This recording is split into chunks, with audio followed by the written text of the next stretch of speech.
മുംബൈയിൽ ചേരി പ്രദേശം ഒഴിപ്പിക്കുന്നതിനിടെയുണ്ടായ സംഘർഷത്തിൽ 10 പേർക്കെതിരെ പോലീസ് കേസെടുത്തു. ബാന്ദ്ര റെയിൽവേ സ്റ്റേഷന് സമീപമുള്ള ചേരിയാണ് കോടതി ഉത്തരവിനെ തുടർന്ന് ഇടിച്ചു നിരത്തുന്നത്. ഒഴിപ്പിക്കൽ ഇന്ന് 3-ാം ദിനത്തിലും നടക്കുകയാണ്. 5 ദിനം നീണ്ടു നിൽക്കുന്ന ചേരി ഒഴിപ്പിക്കലിന്റെ 3-ാം ദിനമാണ് ഇന്ന്. 5200 ചതുരശ്ര മീറ്ററിലുള്ള ഗരീബ് നഗർ എന്ന പ്രദേശമാണ് ഒഴിപ്പിക്കുന്നത്.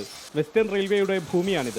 ബുൾഡോസറുകൾ കൊണ്ട് ഇടിച്ചു നിരത്തുന്നതിനിടെ ഇന്നലെ വൈകിട്ട് വൻ സംഘർഷമാണ് നടന്നത്. പോലീസിന് നേരെ പ്രദേശവാസികൾ കല്ലെറിഞ്ഞു. പ്രദേശത്തുണ്ടായിരുന്ന പള്ളി പൊളിച്ചു തുടങ്ങിയതോടെയാണ് സംഘർഷം. പോലീസ് ലാത്തി വീശുകയും നിരവധി പേരെ കരുതൽ തടങ്കലിലാക്കുകയും ചെയ്തു. 10 പേരുടെ അറസ്റ്റ് രേഖപ്പെടുത്തി. സർവേ നടത്താതെ ഏകപക്ഷീയമായാണ് നടപടിയെന്ന് പ്രദേശവാസികൾ ആരോപിക്കുന്നു.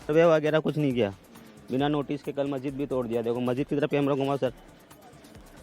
बिना नोटिस दिए दोनों मस्जिद तोड़ दिया सर.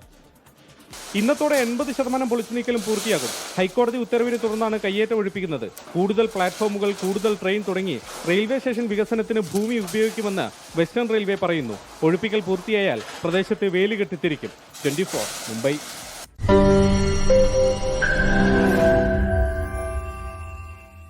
ലോകത്തെവിടെയായാലും ഏത് സമയത്തും 24 വാർത്തകളും ഓഗ്മെന്റഡ് റിയാലിറ്റി പാക്കേജുകളും എക്സ്പ്ലെയിനറുകളും വിശദമായി കാണാൻ ഞങ്ങളുടെ യൂട്യൂബ് ചാനൽ നിങ്ങൾക്ക് സബ്സ്ക്രൈബ് ചെയ്യാം.